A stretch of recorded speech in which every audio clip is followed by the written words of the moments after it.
Hello जी, नमस्कार everyone. कैसे हैं सारे प्यारे बच्चों। तो आज की इस वीडियो में हम साइंस का वीवीआई ऑब्जेक्टिव को कवर करेंगे जो 2025 के लिए इम्पोर्टेंट है। जो भी स्टूडेंट क्लास 10th का एग्ज़ाम 2025 में देंगे वो इस वीडियो को पूरा ज़रूर देखिएगा, क्योंकि 100% ऑब्जेक्टिव यहीं से पूछा जाएगा। तो इस वीडियो को आप लोग पूरा ज़रूर देखिएगा और सभी क्वेश्चन को आप लोग जल्दी से याद करिएगा और दोस्तों के पास ज़्यादा से ज़्यादा शेयर कीजिएगा। तो चलते हैं क्वेश्चन की ओर। आप लोग का आंसर पता आप लोग कमेंट बॉक्स में देते चलिएगा।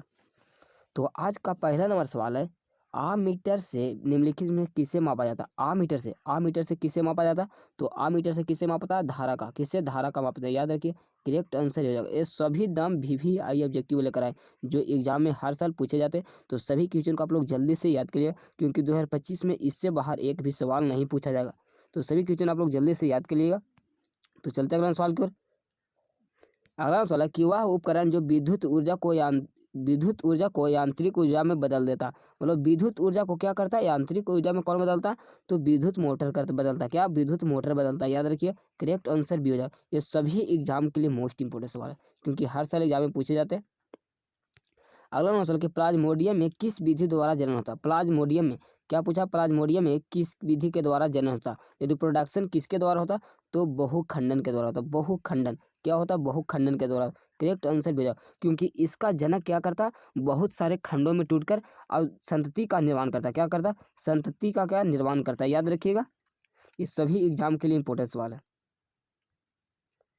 अगला सवाल है कि निकट दृष्टि दोष को निम्नलिखित में से किस लेंस के द्वारा हटाया जाता है। किस लेंस के द्वारा हटाया जाता है। निकट के लिए क्या होता है, निकट के लिए क्या होता है, अवतल होता है। निकट के लिए क्या होता है, अवतल होता है। याद रखिएगा, करेक्ट आंसर भी। अगर पूछेगा दूर, दूर के लिए क्या होता है, तो उत्तल होता है। क्या होता है, दूर के लिए क्या हो जाएगा, उत्तल हो जाएगा। ये दोनों एग्जाम के लिए इंपॉर्टेंट सवाल है, याद रखिएगा।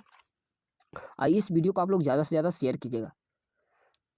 अगला सवाल है कि पौधों में जनन अंग कहाँ पाए जाते हैं। पौधों में जनन अंग कहाँ पाए जाते हैं। तो जनन अंग कहाँ पाए जाते हैं, पूष में पाए जाते हैं। किसमें, पूष में पाए जाते हैं। याद रखिए, करेक्ट आंसर सी हो जाएगा।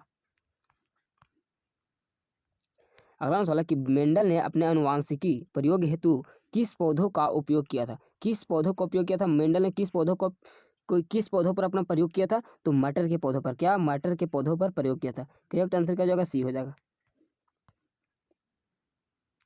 अगला सवाल है कि पारिस्थितिकी तंत्र में ऊर्जा का प्रवाह किस दिशा में होता है। ऊर्जा का प्रवाह क्या बोला, ऊर्जा का प्रवाह किस दिशा में होता है। तो एक दिशीय होता है। क्या होता है, एक दिशीय होता है। याद रखिएगा, एक दिशीय होता है। एक दिशीय होता है, याद रखिएगा। क्या होता है, एक दिशीय होता है। नम एक दिशीय होता है, याद रखिएगा।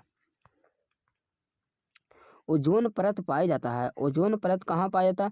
तो ओजोन परत वायुमंडल के मध्य सतह में पाया जाता है। कहाँ, वायुमंडल के मध्य सतह में पाया जाता है। याद रखिए, करेक्ट आंसर ये होगा, समताप मंडल में पाया जाता है। समताप मंडल में पाया जाता है। समताप मंडल या स्ट्रेटोस्फीयर में बोल, याद रहेगा, याद रखिएगा। स्ट्रेटोस्फीयर भी कभी कभी दे देता है, याद रखिएगा। ओजोन परत किसके किसके से बचाता है। ओजोन परत परावैंगनिक किरणों से बचाती है। परावैंगनिक किरणों से बचाता है, याद रखिएगा। ओजोन परत किससे बचाता है, तो परावैंगनिक किरणों से बचाता है, याद रखिएगा।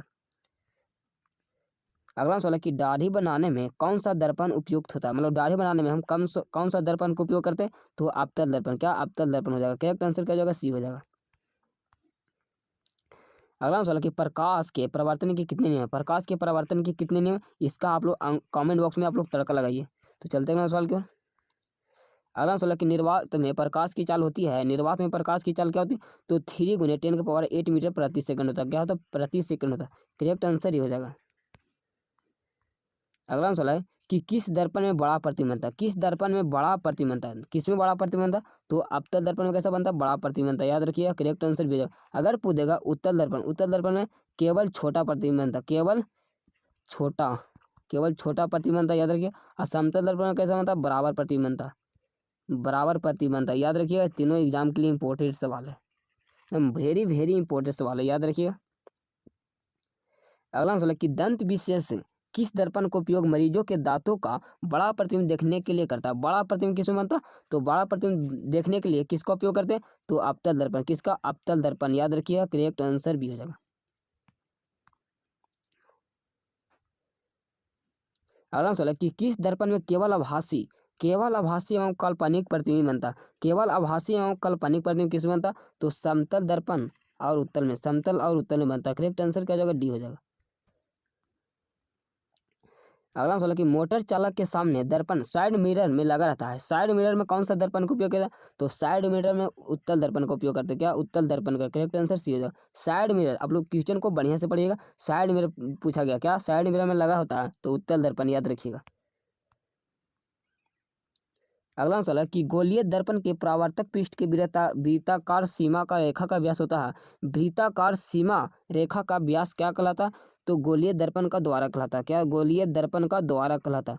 करेक्ट आंसर क्या हो जाएगा? डी हो जाएगा। प्रकाश तरंग का उदाहरण है, प्रकाश तरंग का उदाहरण क्या? तो विद्युत चुम्बकीय तरंग हो जाएगा। क्या हो जाएगा? विद्युत चुम्बकीय तरंग हो जाएगा। विद्युत चुम्बकीय तरंग करेक्ट आंसर भी हो जाएगा। प्रकाश तरंग का उदाहरण कौन है? तो विद्युत चुम्बकीय तरंग होता है, याद रखिएगा। अगला सवाल कि गोलीय दर्पण में फोकसांतर एवं वक्रता त्रिज्या के बीच संबंध है। वक्रता त्रिज्या के बीच संबंध क्या होता है? तो एफ बराबर क्या होता है? आर बटा क्या होता है? 2 होता है, याद रखिएगा। एफ बराबर आर बटा 2 क्या है? सी में हो जाएगा। करेक्ट आंसर क्या हो जाएगा? सी हो जाएगा।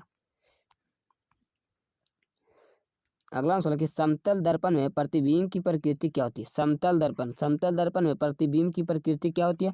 तो वास्तविक, आभासी तथा बराबर होता है। क्या होता है? आभासी तथा बराबर होता है। आभासी तथा बराबर होता है। करेक्ट आंसर डी हो जाएगा। 60 नंबर सवाल कि सोलर कुकर में किस दर्पण का व्यवहार किया जाता है?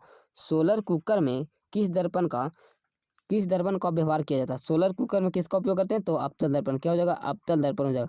करेक्ट आंसर क्या हो जाएगा? बी हो जाएगा, याद रखिएगा। तो आज के लिए इतने ही। जय हिंद, वंदे